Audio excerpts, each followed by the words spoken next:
Eduardo Granja deixará a vice-presidência do Náutico. A matéria foi do Amor da Vida de Atos Gildo, Cláudio Do Santana. nosso, do nosso. Não Não, queira meu dar uma não. de indiferente, não. Náutico já tem a primeira mudança confirmada. Granja deixa a vice-presidência do clube. Becker sempre foi colaborador leal, participativo, disposto a contribuir. Sua trajetória é marcada pela dedicação e pelo compromisso com o melhor para o clube. Aceitou de pronto o desafio de comandar o departamento de futebol no momento crítico. Falou que está fechando o ciclo do departamento de 25, num período de muitas renovações e aprendizados, e que Granja vai passar a seguir colaborando de outras formas com a instituição fora da estrutura do futebol. Granja disse que deixou o presidente à vontade para montar como desejar, né, a sua equipe de futebol, e disse também que vai estar presente na transição e que colabora com o Náutico há 23 anos com o sem cargo e assim vai seguir em 2026. De uma maneira geral, né, a notícia que foi publicada no GE é essa. E era algo esperado, né, Chapo? Abre o mic. Eu acho que já era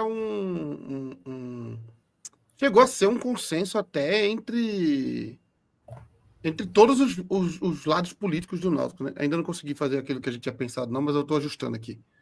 Era quase um consenso a saída de Granja para várias linhas políticas. Tinha um ou outro que sustentava ele ali, dos grandes figurões, mas era assim, para esse ano, acho que dava para empurrar até o fim do ano com a barriga, mas quando você começa, vamos analisar o ano, o nome de Granja surge muito forte, tá ligado? Tipo, vamos analisar o que aconteceu de ruim no ano, que a gente pode melhorar para o ano que vem.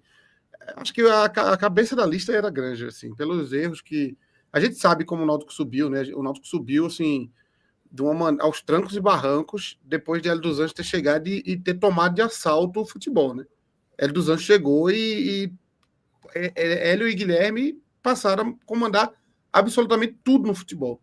Então, a figura de Granja passou a se tornar claramente desnecessária, né?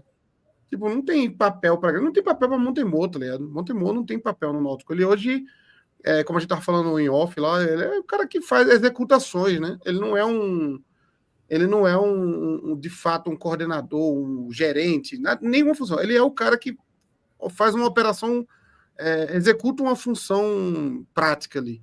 E isso aí também é outro que deve rodar, viu? Eu acho que é hoje que deve rodar. É outro que deve rodar. Faz a mesma coisa que a menina da tua produção faz, Chapo, ganhando 40 vezes menos. É isso. É alguém que chega assim, manda um documento, ele vai lá e manda um documento. Liga para fulano, ele vai lá, liga para fulano. Aí não precisa ser ele, né? Ele pode fazer isso em outro time. Desde que ele dos Anjos chegou, o Náutico é comandado pela família dos Anjos. E assim, com todo respeito a todos, eu prefiro assim. Eu sei que isso não é o método mais moderno do futebol, mas eu prefiro assim, deixa assim. Eu não confio em outro formato. Chato? Talvez seja a figura de um treinador. É como um manager, né? É literalmente um manager. Né? É porque não é para a cultura do Brasil. O Brasil é assim. O futebol tem o Brasil inventou o cara que melhora processo. O Brasil vou melhorar os processos. O Brasil não foi pela estrada da Europa. A Europa, o treinador, ele é o cabeça que manda em tudo. Aqui no Brasil, isso acontece de forma muito rara. Acontece no Palmeiras, com Abel Ferreira. Aconteceu no Fortaleza, com tinha Rogério Ceni. Tá acontecendo agora no Náutico. Mas compara Guilherme falando com Betão falando. Guilherme, que nem é o executivo em si. Assim, irmão, Guilherme fala, você entende, pô. Guilherme é direto, objetivo. É isso, a gente fez isso. Irmão, outro nível. Um negócio que eu percebi em Guilherme Chapo é que ele tem capacidade de falar 15, 20 minutos sobre uma pergunta que você fez e tudo fazer sentido. Tipo, ele não ficou fazendo volta. Ele não ficou enrolando, não. Pô. Ele não ficou enrolando. Tinha o que falar, ele tinha conteúdo para falar sobre aquele assunto. E eu acho que, assim, até emendando aí sobre Granja, eu acho que esse papel de ter uma pessoa do futebol profissional é nesse momento que o Náutico vai ter uma alta de receita, uma necessidade de melhora de estrutura. Você ter quem sabe fazer as coisas, quem tem noção do que precisa, é muito importante. Assim, tem gente do futebol, realmente, Assim, para falar, eu acho que a passagem, acho que é praticamente consenso que a passagem de Granja não foi boa. Acho que teve diversos erros aí durante a temporada que praticamente minaram o acesso e tiveram que ser salvas ali por Hélio dos Anjos. E se a gente for parar para pensar, Hélio veio depois de um hiato que o Náutico teve ali da eliminação à Série C. O Náutico perdeu 2-3 semanas com Marquinhos Santos, a questão da intensidade dos atletas, que Hélio chegou e parecia que o Náutico não tinha atleta profissional. Parecia que o Náutico tinha, tipo, que os caras estavam sem fazer quase nada ali em relação à parte física. Então, assim, faltou identificação isso por parte do clube. Hélio só veio porque perdeu para o Itabaiana. Se o Náutico ganha aquele jogo do Itabaiana, provavelmente essa mudança não teria acontecido. Então, dá para passar assim, algum tempo aqui falando sobre os erros que Granja teve na diretoria de futebol, mas beleza, acabou, vida que segue, feliz. Eu acho que ele pode até ter papel realmente para fazer dentro do clube. Antes de estar na diretoria de futebol, estava na de fomentos aí e, querendo ou não, ajudou. Falta ainda, né? Acho que não arrumou o dinheiro do feminino ainda, né? Aquele Não, milhão eu acho que foi faltaram as empresas para apoiar e conseguir subsídios lá. Porque mas conseguiu autorização, a captação é outro não passo. conseguiu captar, né? Então, assim, talvez tenha até passos a fazer, mas no futebol deu para ver que não foi legal, né? Eu fiquei imaginando agora a Granja indo lá nas meninas lá, depois de ter prometido que é 1 milhão para elas. Tipo Michael Scott. Quando foi na universidade. Falar que não tinha o dinheiro lá da faculdade deles. Cara, eu fico com vergonha só de pensar nesse episódio, assim. A menina chegando lá, uma festa. Viva a Granja! Vocês estavam falando sobre Guilherme dos Anjos. Eu não sei se vocês notaram uma coisa. Cara, eu percebi pelo sobrenome. Ele é filho de Hélio dos Anjos. E ele ficou citando na entrevista, professor. Agora aqui em casa eu falei para os meninos, só me chama de professor agora. Não quero ser chamado de pai, não. Pai é muito pouco. É professor. Eu tô aqui para dar aula. Ele, o professor? Não, porque o professor... Bem, essa questão de Granja, a gente bateu demais aqui. Tinha muito motivo para a gente fazer crítica. E eu estava até comentando com o Atos, isso a gente estava falando no grupo da gente, que é alívio, não só pelo fato dele como a figura, né, do vice-presidente de futebol sair, isso levando em consideração o trabalho que foi ruim, mas é um alívio para a gente também, enquanto crítico. Porque tem hora que é difícil você ficar simplesmente criticando toda hora, sabe? Atos mesmo disse que já não aguentava mais. Ninguém aguenta, gente, ficar live sim, live não, falando mal de alguém. Não dá. É uma coisa que cansa mesmo, sabe, Atos? Não, a turma acha que é prazeroso, porque, veja, eu tinha dito que não ia trabalhar mais para derrubar seu ninguém. Porque eu percebi, na verdade, que eu acabo sendo bucha de canhão, eu acabo facilitando o trabalho da turma em estar mostrando o óbvio. Porque, cara, vamos lá, é só recapitular, velho. A gente tá aqui há 7 anos. A gente não fica em cima de crítica de alguém que é de forma injusta, não. Eita, aquele cara ali, na verdade, ele tá fazendo um ótimo trabalho. E o Timocast não sai de cima do cara. Não, porra. A gente, na verdade, a gente fica em cima dos nomes assim que são absurdos. Como foi Betão, como foi Granja, Diógenes ali, teve um momento ali muito ruim. Então, são esses nomes que a gente faz uma crítica mais exacerbada. E com Granja, cara, eu me desgastei demais, velho. Assim, porque o Náutico estava indo para um caminho muito ruim por causa de decisões dele. Granja é uma decepção. Eu falar isso, na verdade, é um elogio para ele, tá? Pelo menos um elogio, assim, de uma perspectiva que ele não merecia que eu cheguei até dele. Porque eu acreditei que Granja ele seria inteligente o suficiente para saber o seguinte: eu não sou aqui o o cara do futebol. Eu não sou o cara que mais entende de futebol no Brasil para fazer tudo como eu quero. Eu vou ser um gerentão. Eu vou ser o cara que vou pegar pessoas que tenham capacidade e vou coordenar elas. Se elas não estiverem trabalhando bem, eu troco. Eu acho que se ele fizesse isso e ficasse claro para todos que era isso que ele estava fazendo, tiraria até um pouco da pressão dele. Mas, pelo contrário, ele resolveu ser o centro de algumas decisões e teimar em algumas delas. Por exemplo, vamos para a clássica de Eduardo Granja, que foi quando ele resolveu sair em defesa de Douglas Borges. Ele justifica, entre os pares, que o jogador estava muito exposto e ele foi tentar defender o jogador. Veja, defender a parte humana do jogador tinha muita margem para fazer essa defesa. Inclusive, a gente fez aqui. A gente repudiou os ataques que foram fazendo na rede social do jogador. Eu nem vi isso, tá? O jogador foi anunciado à tarde. Eu não me manifestei no Twitter e só foi ter programa à noite. E esse episódio de ir lá na rede social foi durante a tarde e, de alguma forma, não sei por qual motivo, Granja colocou essa na nossa conta. Nem me manifestar sobre o jogador, tinha me manifestado ainda. E o TimbuCast não tinha tido programa. O máximo que tinha acontecido foi uma tweetada de Renato criticando, porque Renato tem o direito de criticar, pô. Normal. Agora, linkar isso a ataques que foram fazer no perfil pessoal do cara, para mim, assim, foi sacanagem ele ter colocado isso nessa conta, na nossa conta, porque lá na entrevista que ele deu para João Vitor, ele deu a entender isso. Ele poderia fazer uma defesa à parte humana do jogador, mas não foi isso que ele fez. Ele tentou defender a contratação, atacando quem colocava os pontos negativos do jogador. Chegou a dizer que o TimbuCast manipulou o vídeo, pô. Granja se mostrou desconectado com o que é o futebol em 2025. Pobre em argumento técnico, vil em violência.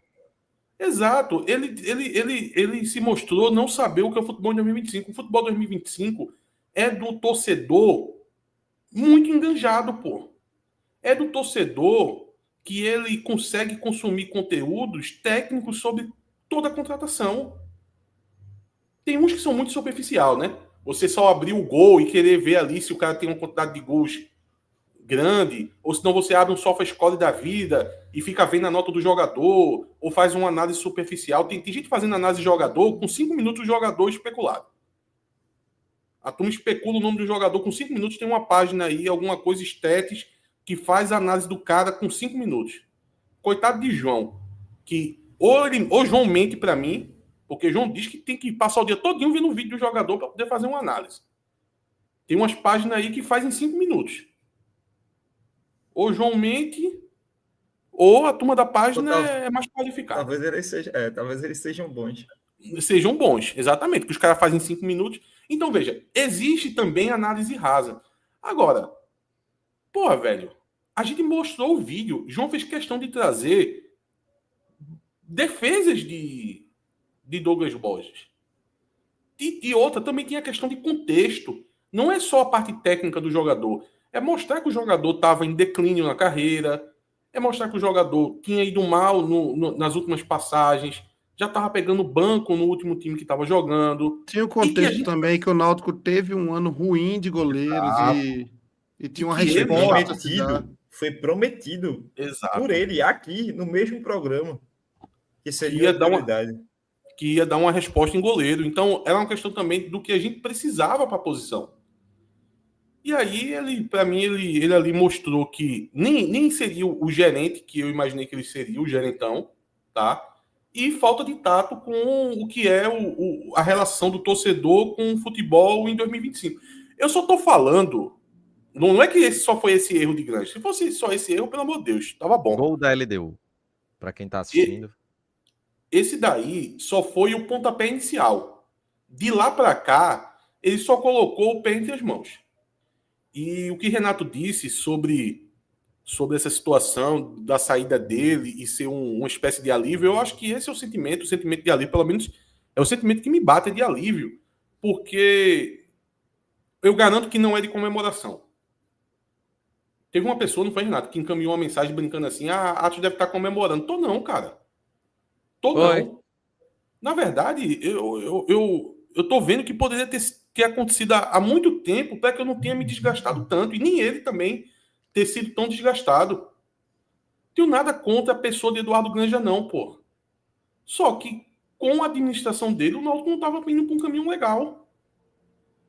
E veja, eu não acho nem que ele melhorou nessas leituras, tá? Porque eu tenho certeza que na cabeça dele, ele tenta ali com os pares dele vender a ideia de que, mas no final deu tudo certo, então tava todo mundo errado. Não, cara. É a ligação para os traíras, pô. Exatamente. Aqui a gente não trabalha dessa forma, não, pô. Isso é muito superficial, pô. Da gente entrar nessa ondinha. Eu sei que futebol é muito difícil. Nunca neguei aqui. Agora, dizer que os fins justificam os meios, nada disso. Aqui a gente analisa o que é colocado nessa vitamina que está moendo no liquidificador. Se você coloca só coisa ruim, mas no final vem alguém e coloca um monte de açúcar, não adianta dizer que ficou docinho no final, não. A gente sabe que você colocou muito besteira ali dentro. E você tem que agradecer muito a Ilha dos Anjos para que agora, nesse momento, você está saindo, mas está saindo com o Náutico com acesso. E a gente sabe que esse acesso... ele veja, a trancos e barrancos, aqui há uns 10 anos, as pessoas podem lembrar um pouco, mas, ó, Eduardo Granja subiu o Náutico. Subiu. Esteja aliviado e um abraço. Exatamente, porque todo mundo sabe que foi Hélio dos Anjos. E foi 99%. E eu não dou mérito aqui nem a Becker. O máximo que eu posso falar de Becker é a coragem que ele... que pode até ser confundido com responsabilidade, tá? A coragem que ele teve de trazer Hélio dos Anjos. Porque não é fácil, não. É um treinador muito, muito, muito caro. Hélio dos Anjos e Vinícius... Me perdoe ele interromper. Eu vejo que muita gente tá... Porra, a gente tem 1001 críticas à gestão. E eu vejo que muita gente fica... Quem salvou foi Hélio dos Anjos. Foi graças a Hélio dos Anjos.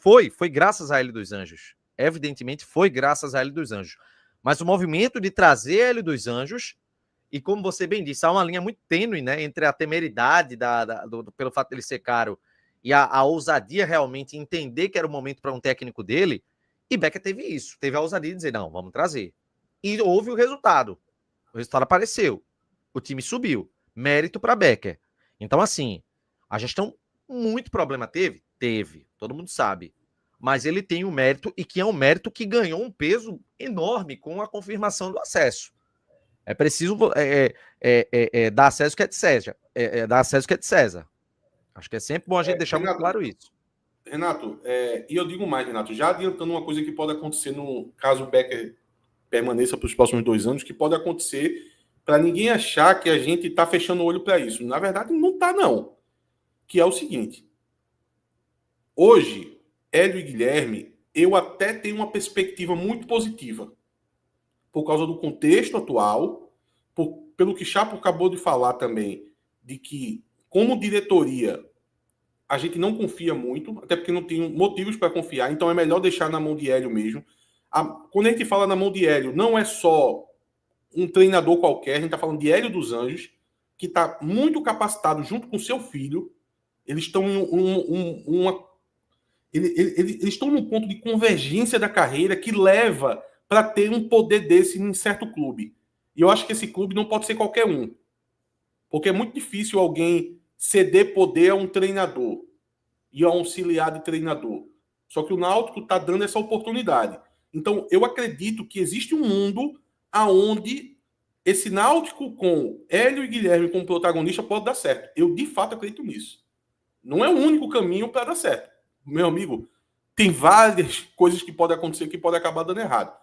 Porém, dito isso, a gente sabe que treinador no futebol brasileiro não é normal que tenha vida longa. Eu até acho que Hélio, em média, fica até muito nos clubes, dado a cultura do futebol brasileiro. Que a cultura do futebol brasileiro, a média é 3 meses. Eu vi alguém puxando o dado que Hélio fica em média 6 meses. 6 meses é muito para o futebol brasileiro. Agora, se a média de Hélio é 6, e mesmo que a gente acredite... A média do Náutico é 3, 4 por ano, pô. Exato. O Náutico não fica com um treinador... Quem fica 6 meses é muito. Há 20 anos que o Náutico não começa e termina um ano com um treinador. Mais de 20 anos. O último foi quem, Renato? Tu sempre fala isso, né? Zé Teodoro, 2004. Treinador de uma 2004, temporada completa. Fazendo 21 anos já. Então, veja. É óbvio que Hélio vai estar suscetível a qualquer 4 derrotas, 5 derrotas consecutivas acabar saindo. Eu acho que o lastro de Hélio faz ele não cair com 3 derrotas. Porque tem treinador que cai com 3, tá? Se você olhar direitinho, o Marquinhos Hélio cai com 5 ou 6. Se houver. Espero que não. Ou alguma outra treta assim. Mas, mesmo tendo uma tendência que ele tenha, que a gente até acredite, se eu fosse dar um palpite aqui, eu arriscaria, eu iria contra a tendência de dizer que ele vai ter uma estadia longa no Náutico hoje. Mas é difícil você dizer que ele vai passar 2 anos, que seria o período do mandato de Becker. É porque isso foge à lógica do futebol brasileiro, pô. Foge à lógica, Renato. Esse é meu ponto. Então, eu acho que você não está nem sendo específico ao Náutico, né, Atos? Você está sendo específico ao futebol brasileiro. Veja, a gente conta no dedo, pô. Rogério Ceni, Abel Ferreira, sei lá, algum outro Voivoda. aí. Tinha Voivoda, agora, né? Tinha Voivoda também. Se um dia ele sair, veja que a saída dele vai deixar um buraco enorme. Porque a gente não vai ter uma diretoria pronta para poder assumir. Eu acho que isso vai ser um problema. Então, mas é algo que a gente vai ter que correr, esse risco. Então, não achem que o risco de, se Hélio sair um dia, vai ser terra arrasada. Vai, e a gente vai ter que passar por isso, meu irmão. Então é melhor torcer para que ele não caia.